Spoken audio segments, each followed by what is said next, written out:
Hello friends, গৃহপ্রবেশ এপিসোডে সবাইকে স্বাগত। আমাদের আজকের পর্বে দেখানো হবে শুভলক্ষ্মীকে সারপ্রাইজ দিতে নতুন রূপে সেজে হলো আদ্রিতের এমন রূপ দেখে চমকে গেল শুভলক্ষ্মী। তো বন্ধুরা, আদ্রিতের এই সারপ্রাইজটি দেখতে আমাদের টোল্লি স্টোরি টাইম চ্যানেলে চোখ রাখুন। এদিকে মোহনার ফোন পেয়ে আকাশ আদ্রিতের বাড়িতে চলে আসে আর আদ্রিতের সাথে ফাইট শুরু করে দেয়। রায়বাড়িতে একটা বিশৃঙ্খলা শুরু হয়ে যায়। ঠিক ওই মুহূর্তে আকাশের মা এসেও হাজির হয়ে যায় আর আকাশকে একটা চড় বসিয়ে বলে, তোমরা এসব কি করছো? তোমরা দুই ভাই বোন মিলে পাগল হয়ে গেছো। এরপর শুভলক্ষ্মী আকাশের মাকে মোহনার প্রেগন্যান্সি রিপোর্ট দেখায় আর বলে, দেখেন, আপনার মেয়ে মোহনা প্রেগনেন্ট নয়। এতদিন সে মিথ্যে প্রেগনেন্টের অভিনয় করে শুধুমাত্র আদ্রিতকে পাওয়ার জন্য। ও সত্যি প্রেগনেন্ট নয়। এই কথা শোনার সাথে সাথে মোহনা অজ্ঞান হওয়ার ভান করে মাটিতে শুয়ে পড়ে আর আকাশ ও মোহনাকে ধরে ফেলে। বাড়ির সবাই আকাশ ও মোহনাকে পুলিশে ধরিয়ে দিতে চায়।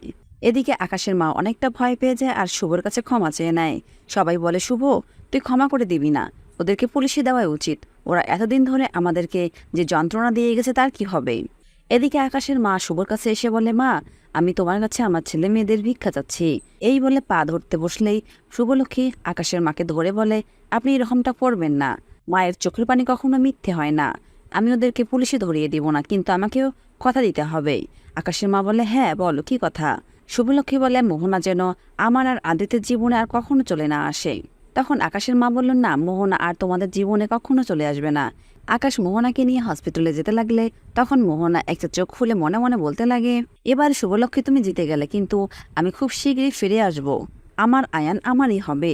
এরপর দেখা যায় শুভলক্ষ্মী আদিতকে নির্দোষ প্রমাণ করার ফলে বাড়িতে সবাই আনন্দে উল্লাসে মেতে ওঠে। আর তখনই আদিতের বাবা সবাইকে বলে ওঠে, আজ রাতে হবে নাইট পার্টি। আমার বাড়ির লক্ষ্মী আমার বাড়িতে ফিরে এসেছে এই আনন্দে।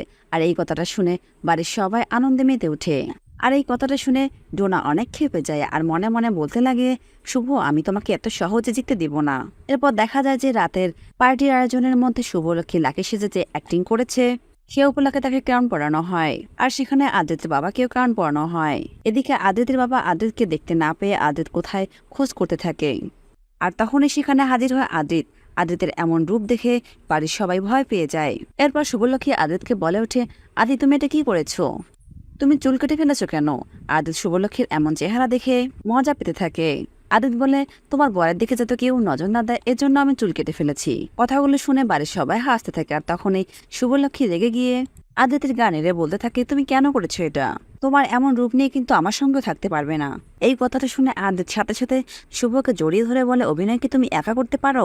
অভিনয় আমিও করতে পারি। এখন দেখো তো আমাকে কেমন লাগছে। শুভলক্ষ্মী তখন অবাক হয়ে যায়। এরপর আদিত্য সবার সামনে নাচ করতে থাকে আর নাচ শেষে তার মাথার ক্যাপটা খুলে ফেলে। এরপর শুভলক্ষ্মী আদিত্যের সামনে গিয়ে বলে, এতক্ষণ আমাকে বোকা বানানো হচ্ছিল। পর বাড়ির সবার সামনে দুজন দুজনকে জড়িয়ে ধরে। এটা দেখে আদিত্যের বাবা মা অনেক খুশি হয়ে যায়। আর এদিকে ডোনা মনে মনে বলতে থাকে, শুভদি, যা আনন্দ করে নাও, খুব শীঘ্রই তোমার খারাপ দিন চলে আসছে। তো বন্ধুরা, আজ তাহলে এই পর্যন্তই। পরবর্তী ভিডিওগুলো পেতে আমাদের টোল্লি স্টোরি টাইম চ্যানেলের পাশে থাকুন আর আপনাদের সুন্দর মতামত আমাদের কমেন্ট বক্সে কমেন্ট করে জানাবেন। ধন্যবাদ।